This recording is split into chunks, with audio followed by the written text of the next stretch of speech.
Assalamu alaikum, my sisters. One brother, he sent me this link. This link is actually about Syed Imran Hosein. He was talking about few points regarding the war, the great war of Turkey, and he mentioned in one of those points about what will happen at the end of the time, and he actually quoted a ayat from the Quran where Allah subhanahu wa ta'ala, he said, Lillahil amru min qablu wa min ba'd. The matter with Allah, the before and the after is with Allah. The matter before and after is with Allah. And this is in Surah Rum, I believe ayat number 4. And he interpreted that ayat, Syed Imran Hosein, as something that I do not completely disagree, nor do I completely agree. So basically he meant, when he quoted that, he said that Allah Azza wa Jal mentioned that the victory of the Romans in this ayat, Allah is talking about the victory of the Romans, and he said the victory of the Romans happened, the first one, min qablu, is the victory when the Romans defeated the Persians. Okay, remember the incident where the ayat was revealed, and after 7 years the Roman did win, and the Muslims were fighting the battle of Badr at that time. So the Muslims are happy that the Romans won over the Persian. Remember that ayah? So according to Imran Hosein, he said that was the first, min qablu, that was the first matter. And he said, wa min ba'd would be the next one after this victory. The next victory for the Romans will be when Russia will defeat NATO. Okay. Now again, as I said in the beginning, I do not disagree with it 100%, nor do I agree 100%. The reason I do not disagree is because this is lillahi al-amr. This is the matter that is with Allah. We do not know. Imran Hosein doesn't know. I do not know what will happen.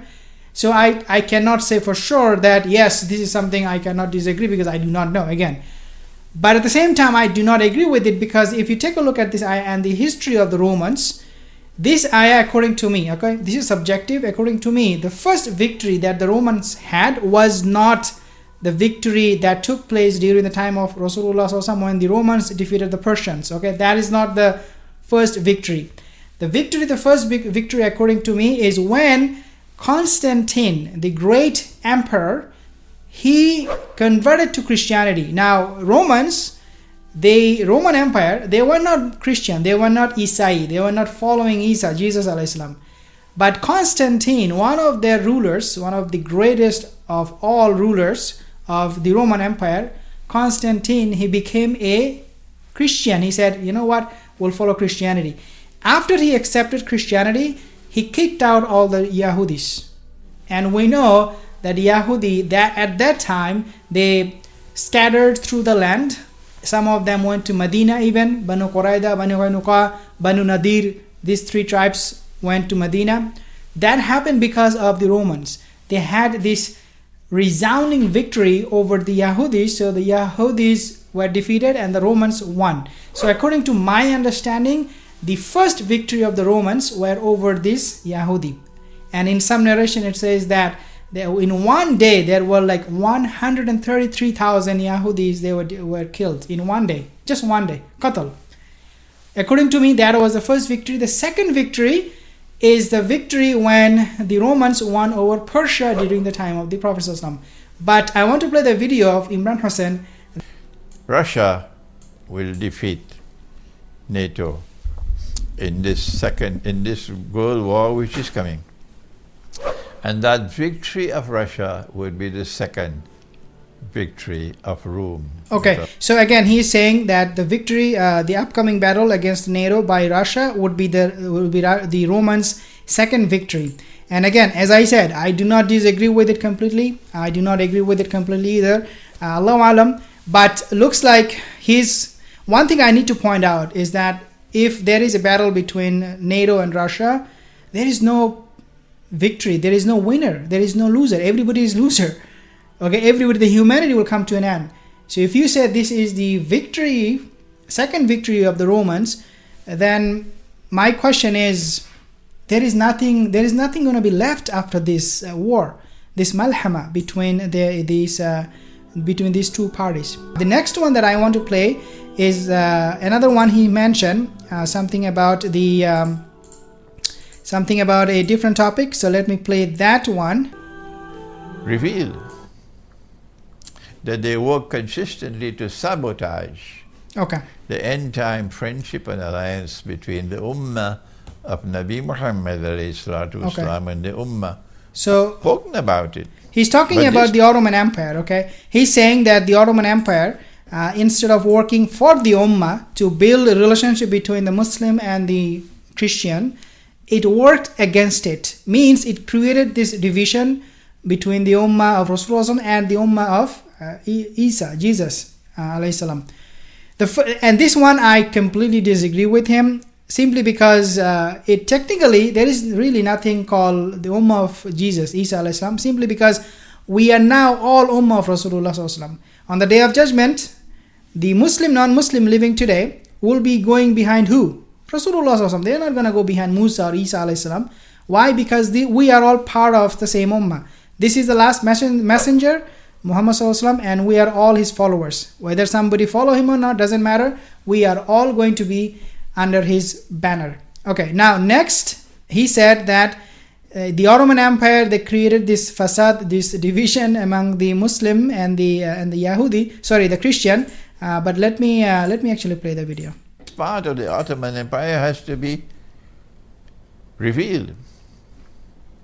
That they work consistently to sabotage the end-time friendship and alliance between the Ummah of Nabi Muhammad والسلام, and the Ummah of Nabi Isa السلام, the followers of Jesus. The end-time fasad we talk about.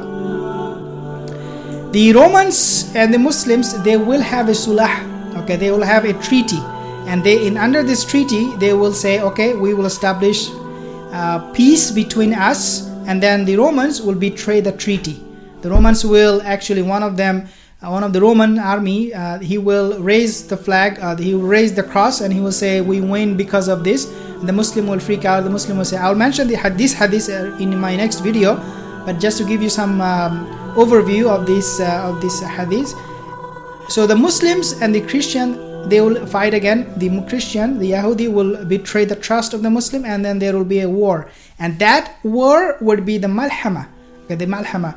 Now, Imran Hosein is saying that Ottoman Empire created that problem for the Muslims and also for the Christian.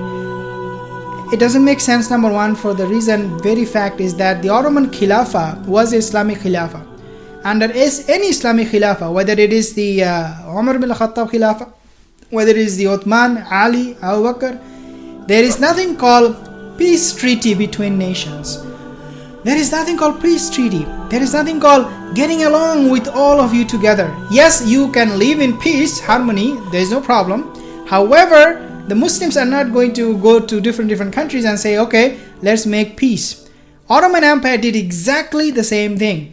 When the Nasara, they said, you know what, we cannot even have the Yahudi in Jerusalem. When Umar bin Khattab went to Jerusalem to take the keys, the Nasara, the Christians, they said, we cannot even have Yahudi. Like Umar bin Khattab, he said, I want to have the Yahudi live in the same area in Jerusalem. But the Christians said, no, let them go out. So Umar bin Khattab, he did the same thing. Okay, so he said that, okay, I will let them out. They will not live here. They will come, however, they will come and visit Jerusalem, Masjid al-Aqsa, the temple, but they will not live here permanently.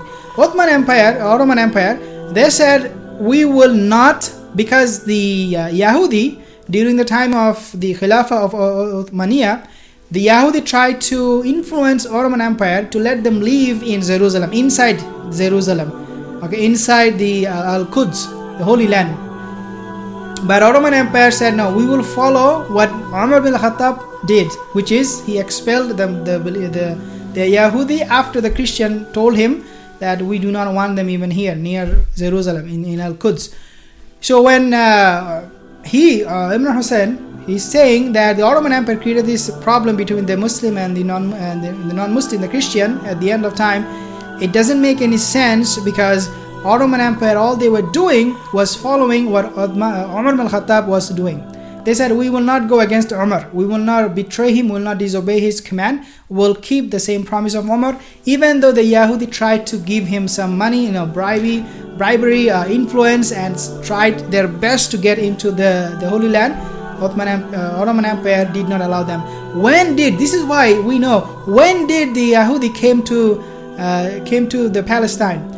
They came after the Ottoman Empire collapsed, after the Balfour Declaration and after the World War I. That's when this Yahudi came to Palestine, and then they started to build settlements, which eventually paved the way for them to claim that Palestine is their land.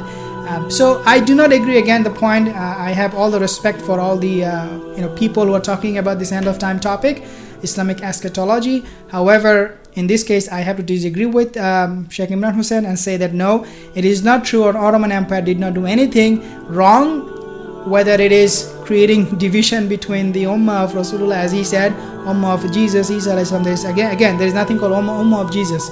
But Imran Hosein, he mentioned the word Ummah of Jesus.